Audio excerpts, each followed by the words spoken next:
Backscabbards are infamous amongst sword enthusiasts, and for good reason. The wearing method comes with numerous issues, primarily the difficulty of drawing and sheathing the blade. Nonetheless, it remains popular to this day in all sorts of artistic depictions, including costuming. In fact, some came up with creative ways to circumvent the problems, one of which has a scabbard fixed at one point so it could be pulled down. Then they're strapping the sword in a way so it could be drawn from the opposite shoulder. Or one could use a specially constructed holster, be it a sheath with a slit, a scabbard that opens up, or even a simple hook. So there are helpful ways to make it work. Myself, I prefer the classic way, a regular scabbard fixed by the dominant shoulder. In fact, some users have managed to pull it off with impressive results. It is thanks to them that I was inspired to practice. In this video, I hope to inspire more by teaching how it can be done, from how to wear, how to draw, and even how to sheath. Plus, I like to demonstrate how one can minimize some of the other challenges backscabbards come with, such as wearing a backpack or dealing with low clearance.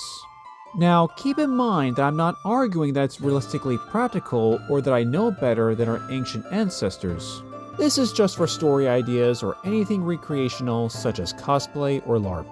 So, if you're stumped with your costume, want to make your stories more believable, or you simply like to mess around with the idea, perhaps this guide can help. Without further ado, let's cut to the point.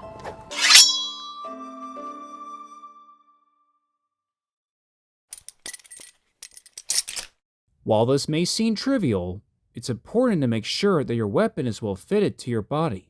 Otherwise, it'll be awkward to move around with as well as how you draw. Admittedly, I have only tried a few different straps. It may benefit to experiment on what works best for you. For this demonstration, I'm using two harnesses, one that goes around the body and one that's simply a strap directly attached to the scabbard. I'll respectively refer to these as baldric and strapped variants. Regardless, I find that the most secure fitting would involve the scabbard held at 2 points, one close towards the top by your shoulder and where the opening is, and one further down on your lower back. In this way, the weapon stays at a diagonal angle. It also won't slide down as much like it would with a single point. On a side note, if you want an even more secure fitting, a 3-point system may be helpful. Moving quickly or even leaning in certain directions can make the scabbard move, even unintentionally rotate. This is regardless of how much you tighten the harness. A second strap, on the other hand, could help keep it in place. One variant involves the harness being attached to the belt across your waist. It may benefit to have the scabbard fixed at one point so you could still comfortably bend. I haven't tried this, but it doesn't hurt to experiment. What I do have experience with is a side strap for a baldric. It goes around the opposite rib cage to help secure the harness. It's quite similar to archery back quivers that also use a 3-point system.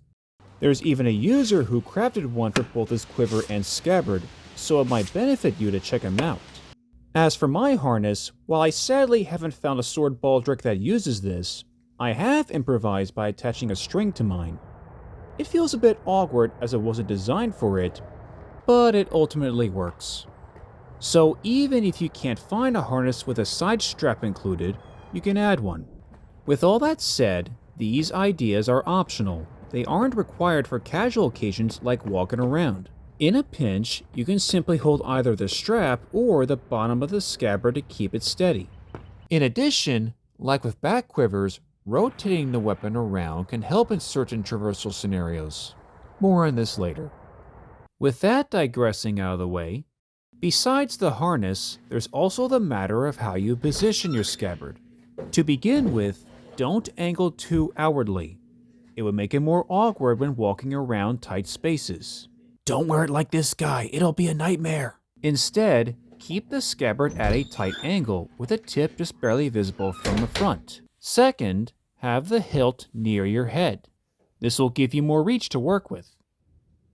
Also, you should have it tilted forward so it's easier to grip. Mind you, it's okay if your weapon moves around. It's easy to reposition it by the strap or by the bottom end of your sheath. In terms of height, do not set the scabbard too high. The further you set it above your shoulder, the more difficult you'll make the drawing process as you need even more reach to clear it. This is a common mistake by many costumers and fictional characters. What I recommend is having it around shoulder height. In fact, you can set it lower with a guard below your shoulder. It may even aid you in clearing the opening. That being said, you can use your offhand to raise the scabbard while you grab the hilt with your dominant. This can especially be useful if you're wearing movement-hindering armor. Just be sure to pull back down to unsheath. Which brings me to the main event. Since backscabbards limit how much you can draw, it'd be wise to know which blade length works best for you, whether you'd be crafting, modifying, or picking one out.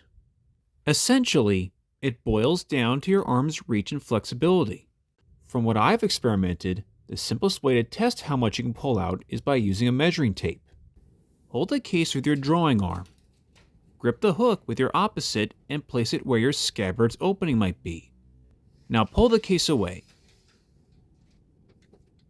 Once you get to your reach limit, pinch the measuring tape to keep it from retracting.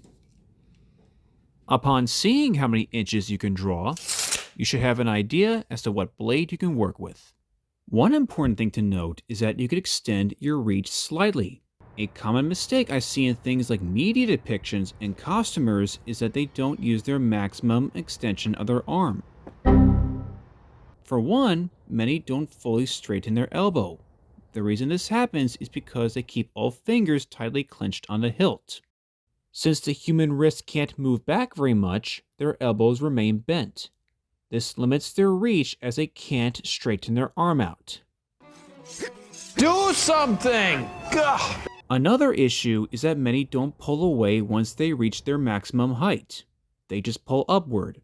Doing either or both of these mistakes would limit your draw even further. To get the most reach, first, don't clench with your middle, ring, and pinky fingers. Relax them instead.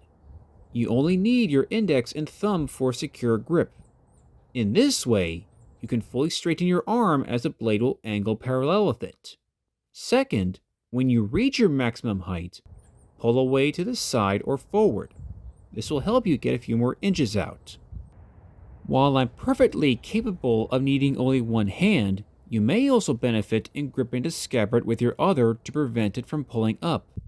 And as mentioned earlier, you can quickly reposition your weapon as well as push it above your shoulder to make it easier to grab the hilt.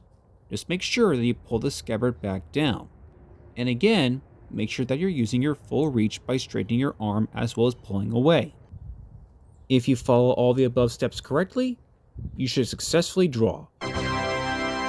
Once the tip is out, just bring the sword forward and you're ready for action. A common misconception is that sheathing with a scabbard on the back has to be done effectively blind.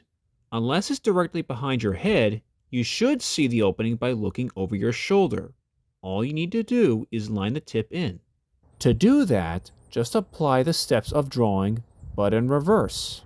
Namely, using your full reach or else you'll just overshoot. One step is to raise your arm either out to the side or in front of you.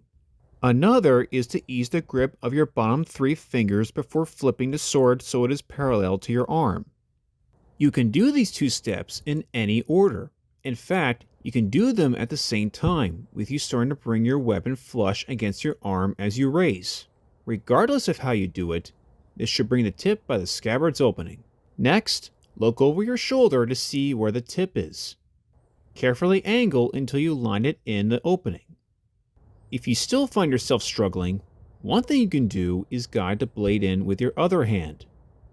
On the flip side, if you practice enough, it's possible to line it in without looking. Once the tip is inserted, all that's left is to raise your arm up and sheath the remainder of the blade. Now your hands are free again. If all of this sounds complicated, don't be discouraged. I merely over-explained.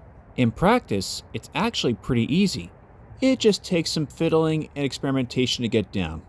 If you're able to draw in sheath but it feels awkward, that's perfectly normal. Just keep experimenting which fitting or blade length works for you. Don't forget to use the full extension of your arm. Most importantly, keep practicing. Over time, you will get better and smoother. So how does this method compare to proposed alternatives like pulling a scabbard down, drawing across the shoulder, or using unique sheaths? As one who likes to end on a positive note, let's start with the negatives. The issue with my preferred method is that it sets a blade length limit. I personally can draw up to 30 inches, but no more than that. This can be mitigated if you set the scabbard lower, but this may make it more difficult to look over your shoulder when sheathing. So if you wish to use a longer sword, like one of those giant ones in anime and video games, you're better off with a different method. However, my personal preference does have certain benefits over the others, especially when compared to pulling down or drawing from the opposite shoulder.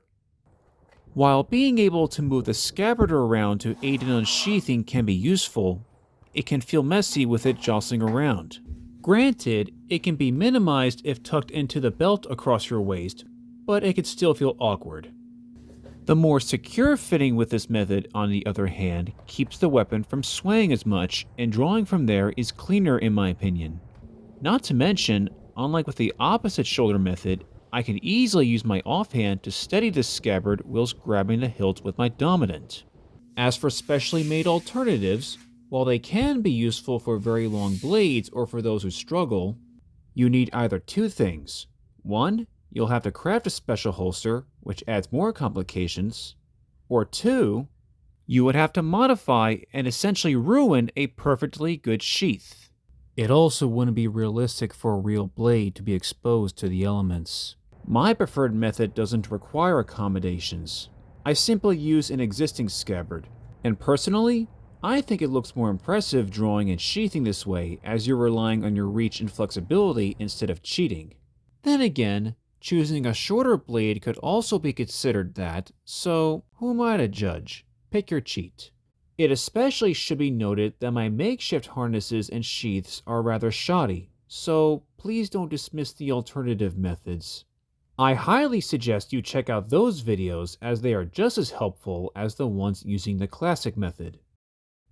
In the end, it comes down to experimenting and figuring out what works best for you. With the principles out of the way, I would like to go over a couple of miscellaneous aspects that will make backscabbards less problematic. While they mostly tailor to my preferred wearing method, they may work with others. To start with, after learning how to manage with one sword, why not add another? Admittedly, my experience using two swords is limited, but I'll share it nonetheless. For the cross or X formation, I simply took both my swords and overlapped them. Of course, there are different variants, like one where it's just one strap with a second scabbard attached behind the first, but this was all I had. For drawing and sheathing, it is indeed possible. However, it seems like I struggle pulling them both out at the same time.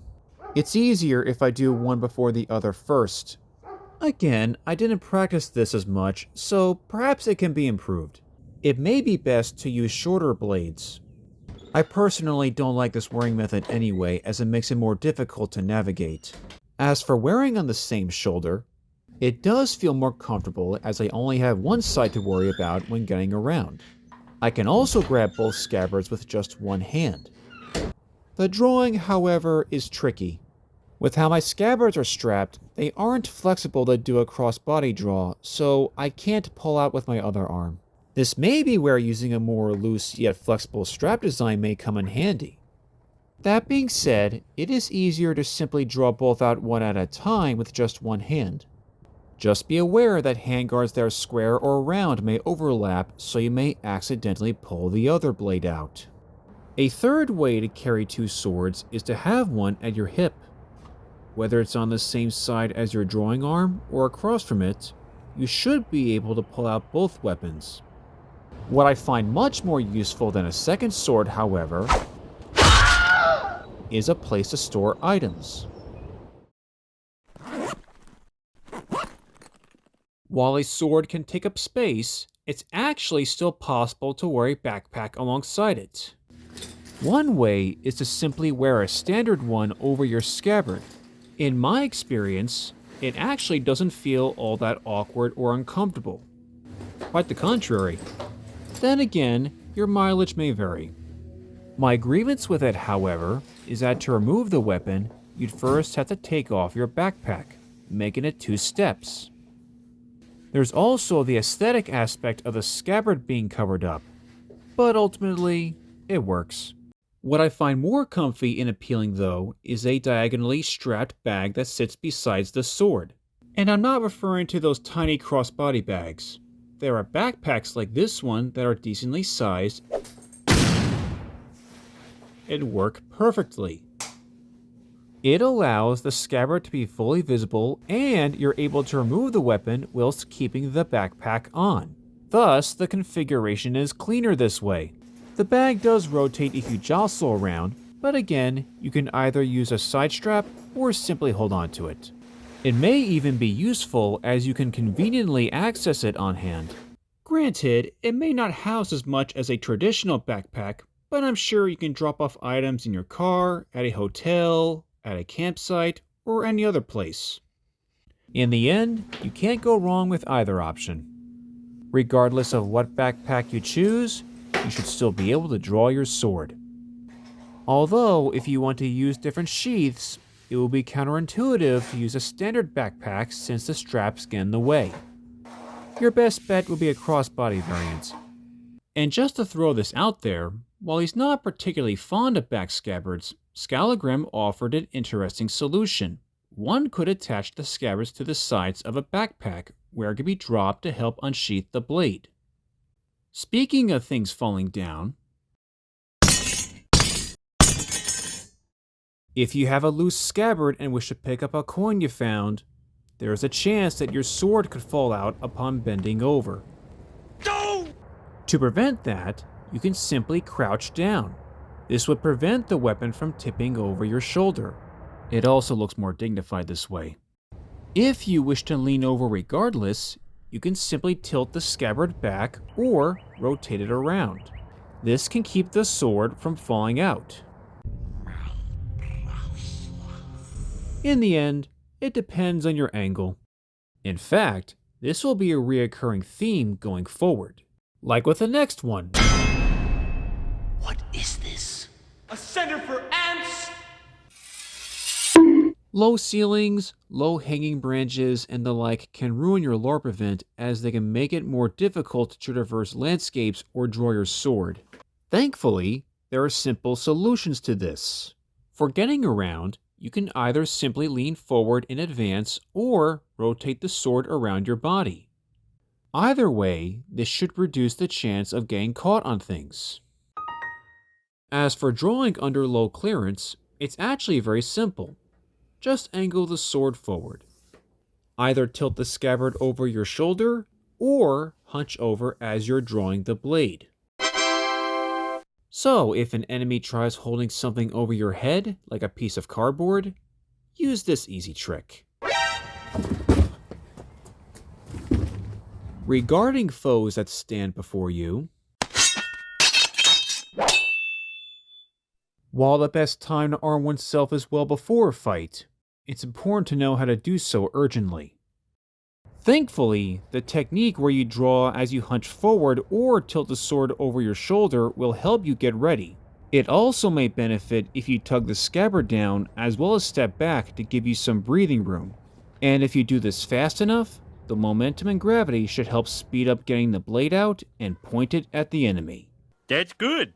Make no mistake though, it's not as battle ready as the side. Draw cuts are not as powerful or varied, nor does it defend as well. It can be risky to even attempt this at very close distances. Ooh, that's bad. But if you wish for your character to wear it on the back in your stories or LARP events, this can mitigate the issue somewhat. In case of emergencies where the threat is too close to reliably draw the sword, your character can do either of the following. One is where they can use a backup weapon like a dagger or buckler.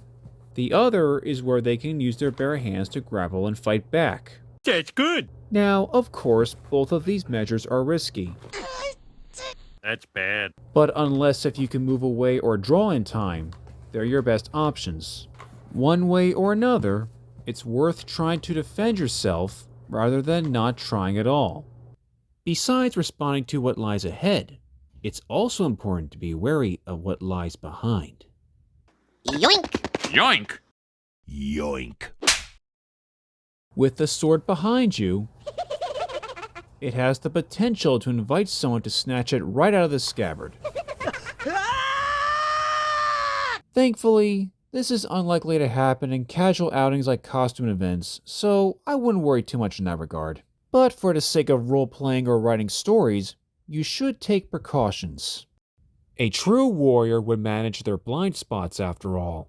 Even with a sword in hand, Will not look behind me. getting snuck up on can ruin anyone's day.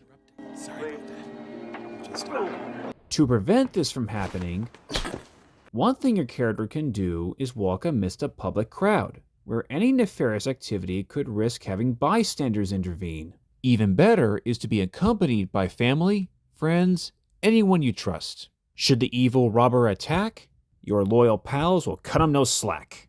But what if someone's on their own, or in any suspicious situation? In that case, it's important to maintain situational awareness by observing surroundings. Even occasionally glancing behind might deter a thief, as they may not want to deal with a target who's vigilant. Because if they get caught, they could be in for a bad time. On a more mundane note, even how your character positions can make it harder. They could have their prized possessions turned away and where they can see it, or by having their backs against a wall.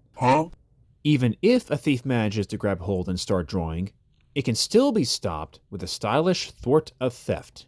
To begin with, it is actually still possible to feel your sword being pulled out just by the change in weight, the lurch, or other physical sensations.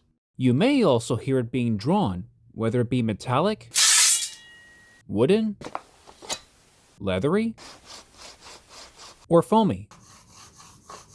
How do you respond? You see, scabbards typically have rectangular or oval-shaped openings. As long as the blade is inserted, it cannot rotate. This means that if your character reacts quick enough to spin around, the blade will get stuck and the thief can't draw any further. After that, it's a matter of laying the smackdown, whether it's armed or barehanded. With all that said, you'll never know when life catches you off guard.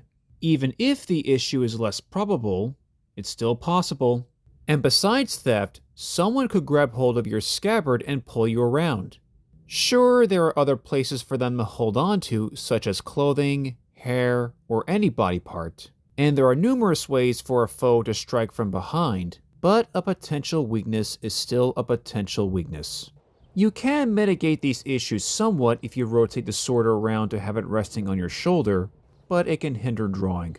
Looks cool though. Wearing it on the side, on the other hand, does overall reduce the chances of being taken advantage of. So while there are ways to prevent people from stealing or sneaking up from behind, it would be wise for your character to adapt for the situation. And so begins the final point. For general advice, you don't need to have your weapon fixed to one position. I mean, it's not like it's glued there. You're free to relocate as you choose. In a pinch, you could just hold the scabbard. Sure, it removes having a free hand, but it's more maneuverable and allows more dynamic ways to unsheath. Or you could wear it the orthodox way, even with the harness still attached. To illustrate, with the strapped variant, it slips into the belt easily. With a baldric, I tighten the main strap all the way down so it's flush against the scabbard. If you have a side strap, my advice is to simply loop it around. Admittedly, my baldric is rather chunky, but the option still works. One could also remove said baldric and either put it back on their person or stow it somewhere like in a backpack. This also has the added benefit of being able to attach the scabbard to whatever belt the user prefers. For a middle ground option, one could use a strap that allows them to slide the weapon around. As flimsy as single point harnesses can be, they enable the user to bring the weapon to their side so they can draw normally. Thus, they can quickly alternate between the two positions. Regardless of how you do it, you always have the option to switch wearing methods. So, if you are heading into a chaotic battle, you can have your sword by your side. Want it out of the way as you travel? Feel free to strap it behind you. If you ask me, this can be good for your stories as it allows more dynamic imagery. But in the end, it's your story, your world. The important thing to know is that you have options on how to have fun. Backscabbards can be cumbersome to manage at first, but nonetheless, you can do it. It just requires some practice. When I started back in 2014, I was rough like most others. It took a while for me to get the hang of it. I'm sure that you can just as well pull it off and maybe even add your own spin to it. Speaking of which, the fun part is that once you get good, you can start incorporating some cool tricks. Whether you're showing off in person or adding flashiness to your stories, you can make drawing and sheathing with backscabbards a spectacle. I hope that this video guide will prove useful for you. My only request is please practice this safely with no sharp blades. People should have fun, not get hurt. I'd also like to reiterate that I'm not arguing that the back method is practical. Wearing swords like this can be tricky to work with, to say the least. But since it's still utilized, may as well enjoy it. After years of practice, I decided to share my knowledge in hopes of helping others with their costumes or characters. Hopefully, more folks will have fun with this, impress their peers, and inspire others to pull it off. This is Warrior Nerd 2000. Keep fighting the fight.